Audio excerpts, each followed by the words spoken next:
Kita ke berita lainnya lagi pemirsa, anak di bawah umur usia 14 tahun mengalami pelecehan seksual oleh 19 orang pelaku. Ya, ironisnya Philip, ini dari 19 pelaku ternyata 12 orang ini adalah anak di bawah umur. Pihak kepolisian mengungkapkan bahwa kejadian ini dilakukan di 3 lokasi yang berbeda dengan pelaku yang berbeda-beda dalam kurun waktu sejak 18 hingga 23 Januari 2025. Awalnya satu pelaku mengajak korban ke salah satu penginapan yang ada di kota Gorontalo. Tak cukup sampai di situ, pada 19 Januari korban kembali dijemput oleh pelaku lain dan diajak ke rumah pelaku bersama 7 orang lainnya yang berada di Kecamatan Limboto Barat. Mirisnya, pada 20 hingga 23 Januari 2025, korban kembali dijemput dan dilecehkan oleh 10 orang pelaku lainnya di Kecamatan Kota Timur, Kota Gorontalo, dan dalam pengaruh minuman beralkohol. Di setiap kejadian, informasinya korban mengaku hanya mengenal satu orang dari masing-masing TKP. Dari kasus ini kemudian pihak kepolisian juga mengamankan barang bukti berupa pakaian yang digunakan korban, dan akibat perbuatannya tersangka dijerat dengan Undang-Undang Perlindungan Anak dengan ancaman pidana maksimal 15 tahun penjara. Ini sangat miris, berkali-kali dijemput dan kemudian dilakukan pelecehan seksual atau pemerkosaan. Kemungkinan juga memang ada iming-iming ya, ada ancaman. Iya, karena kenapa dia maunya ikut ya? Ikut. Dan untuk mengetahui bagaimana update informasi dari kasus ini, kami sudah terhubung dengan Bapak Kompol Heni Mujirahayu, Kasubdit Penmas, Bidhum Polda Gorontalo. Selamat pagi Pak Muji. Selamat pagi Pak.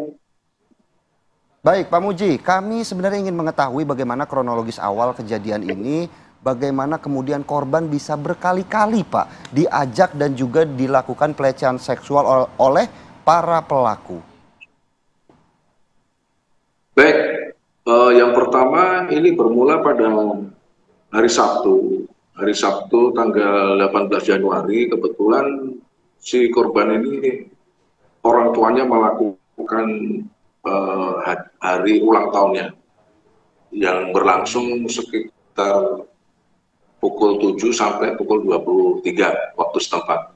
Kemudian pada pukul 23.30 yang bersangkutan atau si korban ini dengan inisial AA dijemput oleh saudara RP, ya dijemput, kemudian diajak menuju di wilayah Kecamatan Dungini, yaitu di Kota Gorontalo, dan memasuki sebuah penginapan.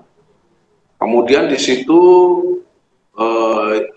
si korban AA tersebut dipaksa untuk melakukan hubungan suami istri. Namun pada mulanya korban tidak mau untuk melakukan itu, kemudian dipaksa oleh saudara RP dengan memegang tangannya dan melucuti satu demi satu baju yang dikenakan dan mendorong ke tempat tidur, demikian. Ya Pak Muji, sebenarnya apakah korban ini mengalami intimidasi atau ancaman sehingga dalam peristiwa tersebut beberapa kali korban dijemput oleh orang yang berbeda tetapi korban ini ikut Pak? Kemudian ya, ancaman apa yang diberikan? Ya, korban di sini selain dia hanya sendirian, seorang perempuan, kemudian yang pertama dengan seorang laki-laki RP yang saya sampaikan tadi, kemudian pindah ke lokasi satu, diantar oleh temannya di wilayah Kelurahan Tenino di Kabupaten Gorontalo. Di situ didapati sudah ada 9 orang laki-laki, kemudian pindah lagi di Kelurahan Padebolo, tepatnya di Kota Gorontalo.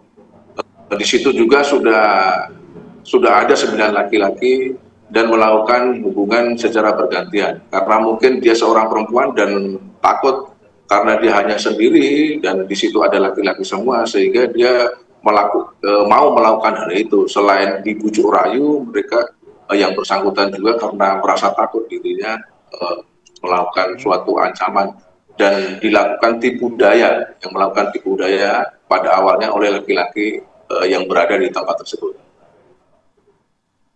Pak Muji, kami juga penasaran Pak, sebenarnya untuk kasus ini yang pertama kali melapor ini korbannya langsung atau didampingi dengan orang tua korban Pak?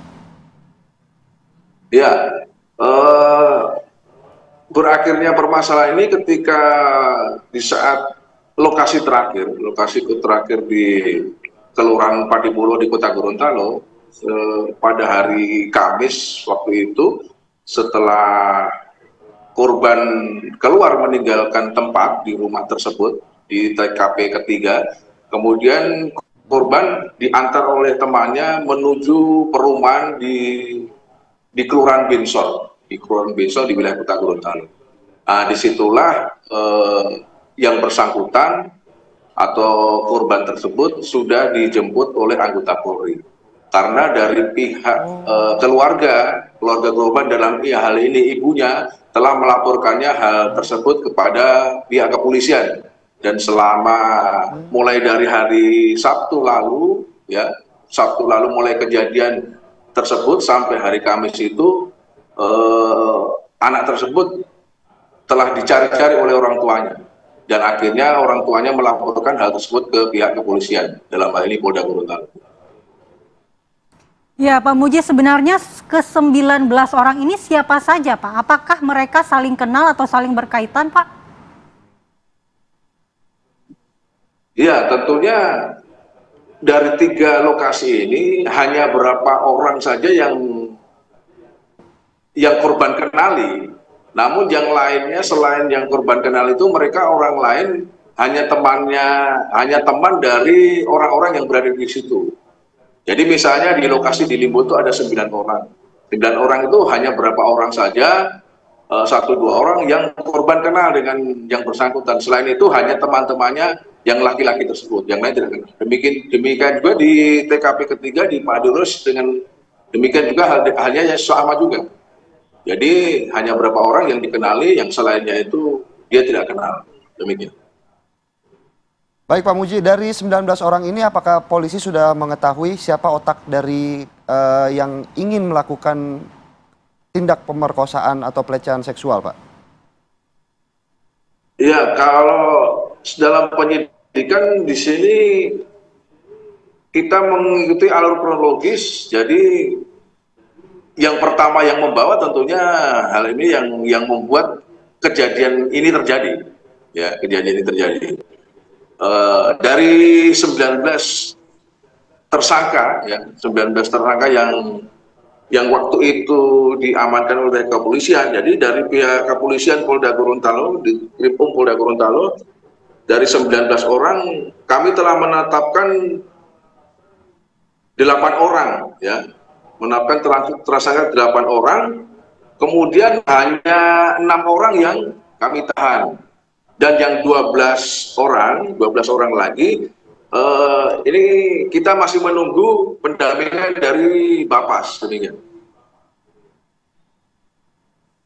Pak Muji, konstruksi hukum yang akan diberlakukan seperti apa, Pak? Apakah setiap orang akan diberlakukan berbeda-beda ataukah sama? Seperti apa, Pak, pasal yang akan dikenakan kepada ke-19 orang ini?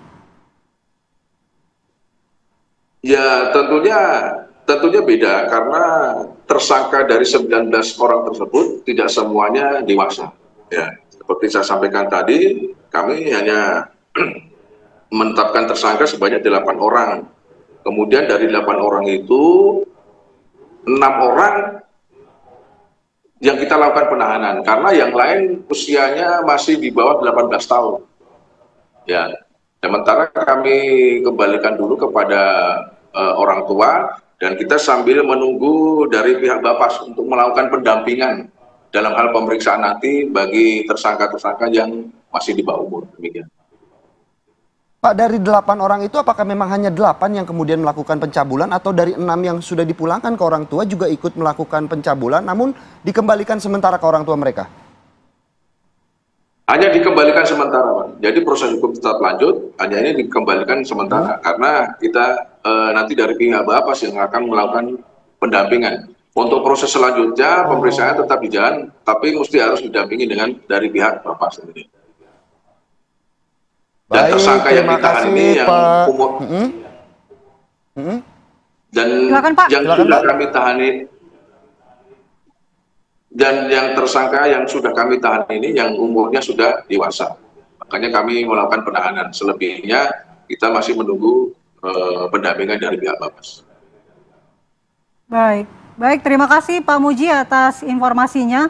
Kita berharap ini para pelaku bisa dihukum seberat-beratnya. Betul. Karena kita mengetahui korban ini tentu sangat traumatis dengan peristiwa masih di ini. bawah umur begitu ya, masih sekali. berusia Terima anak. kasih sekali lagi. Pak Kompol Heni Muji Rayu atas waktunya. Terima kasih.